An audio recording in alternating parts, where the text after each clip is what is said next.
Hey guys, this is your Bisayang editor, Lloyd D. Grafico. So karon guys, mo ni ang part 2 sa tong about usaon pag gamit si clone tool. Unsa jud ang tamang paggamit ni clone tool. So kita ninyo karon sa kuang document nakoy image nga gi-download sa Google. So mo ni karon na nga to ang praktisan. So pwede ra mo mangita sa Google guys og same ani or inyo habang picture inyong gusto editon. So kani guys, ang atong praktisan karon is ang clone tool. So natay part 1 sa atong clone tool, pwede rin ninyo tanawon sa ato ang TikTok, sa ato ang gi-post.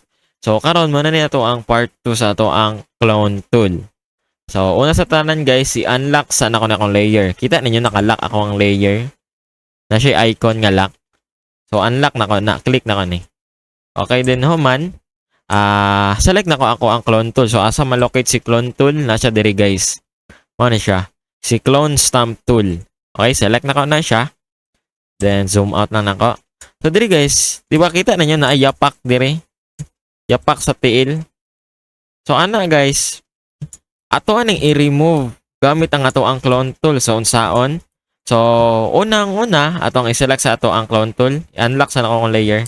Then, select na to ato ang layer nga gusto i-clone. Select na ko ni. Then, select po na ko ako ang clone tool. Then, human, i-resize na ako kung ako ang clone tool kasi diba na siya mo gawas diri nga ano, na siya mo gawas nga circle nga murag brush. So inig i-right click na ninyo guys, mugawas ni nga dialog. So diri pwede ninyo makakustomize ang inyuhang usa kadakon ng inyuhang clone tool, clone stamp tool. So para sa ko dako ra kayo ni, pwede nako siya pagamyan. Okay, nagamay na siya. So ang hardness nako ako ang i-suggest sa inyo guys og mag-clone tool mo hardness jud ninyo is naa sa 0% jud. Kay bahalag ano siya, smooth kayo siya. Pwede naman gyapon nato na siya ma-adjustan sa iyahang opacity niya. O magets ra na ninyo nya guys unsa ipasabot nako sa opacity. So diri guys, di ba kita ninyo ato ang cursor, di ba circle. Then anong ug atong i-resize, di ba mo resize bud siya. Mugamay siya og atong pagamyan. Og padak nga na to siya, mudako pud ang atong circle. So kay ngano, kay tungod ato siyang patasan na iyang value diri kaning px, kaning pixel. So man yes, di ba? Kita nyo round guys siya. Di ba ang ato ang yuta diri guys is ano? Di ba ang ato ang yuta diri is papatag siya. Dili siya kanang ganing kanang ang yung perspective ba dili gyud siya ingon na kana ganing nasa murag gatindo gani, di ba paana siya papatag. Dili siya ana, di ba ana ang lugar sa to ang image. So ang ato ang gamiton ana nga nga murag orientation sa brush kanang circle, dili paana. So atong gamiton is paana. So unsaon man. So ato ang i-right click ang ato ang ato ang brush, di ba? Murag brush na to. So select sa nato tong clone tool, then right click, so magawas ni. And kaning duha diri kalingin guys, ato ning adjustan diri. Napaslanting siya. Di ba nausab pod ang iyahang circle? Okay? Para nindot ang atong pag-clone, okay? So, human guys, i-click ninyo na sa inyong layer, wala na siya mugawas, minani mag-error siya. Anang ingon ni Photoshop o could not use the clone stamp because the area. Kay tungod guys, wala mo gi-select nga area. Bago daw siya mag-clone, dapat nasa may area kay di man niya identify guys unsa inyohang gusto nga i-clone. Murag wala ninyo gi-specific ba ug unsa nga area sa image ang inyong gusto i-clone. So para maka-clone ta, unsa pag-select og area, so hold ninyo ang alt, then automatic mo gawas nga cursor kaning murag lingin nga na i-plus.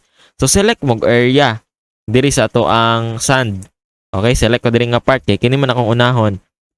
So og magamit mo clone tool guys, i-make sure ninyo nga ang pantay ang mga lightning sa inyohang mga image. For example, diri mo nagkuha, di ba? Dulom kay siya nya. Dito mo magkuha sa hayag. Di ba pangit kayo dapat inyong tan-awon jud ang i-balance jud ninyo. Balance inyong matrix. Char lang. Okay, so naka set up na to sa ato ang brush na to. So, ang atong himo na pod sunod is ang alt. Hold na tong alt, automatic mo gawas ning lingin nga na plus. Click na to diri nga area kay diri akong gusto nga i-clone. Then automatic diri sa inyong circle na mo gawas nga sand kay ngano. Kay katay mong gi-select nga area, morning nasa sulod karon sa tuang lingin. Gets ninyo guys? So inig i-brush na to ana, i-make sure nga naka-select ang inyong layer nga gusto i-clone. Then di ba inig-select na tong area, magawas na ni. So i-make sure nga inyo pong opacity is taas-taas pod siya. Para dili kay siya puhaw. Siguro 75 bytes na na. Then pagamyan na akong brush, then select kog usab diri nga area. Okay diri. Kay murag patag-patag, then akong i-brush. Okay. Okay, di ba guys? Nawala na iyang mga yapak-yapak sa tiil. So diri na po, diri nga part padak-an ako akong brush. Then select ko diri area. Then remove na ko ni ang uban. Okay. Okay. Anisad tanan. Mo ni bahala sa area dara guys. So asa mo gusto mag-select og area na gusto nyo i-clone. Okay. So kani guys, pwede na siya sa tanan nga sa tanan nga for example basta dili na ni siya magamit basta naka smart object ang inyo ang inyong layer i-convert nyo yung smart object, dili siya ma-clone kay smart object man siya, dili man siya layer. So dili siya di siya maklonan. So ang iyang i-clone lang is naka-layer lang dapat. Okay, then ako lang balik-balik ko ng process para mawala to ang iyang mga footstep. Kumbaga mga footstep. So lang kadali guys, di ba kita ninyo? Murag magic tungod sa ato ang clone tool. So ana na sa guys. So this is your Bisayang editor, Lloyd D. Grafico. So follow for more tutorials and tips.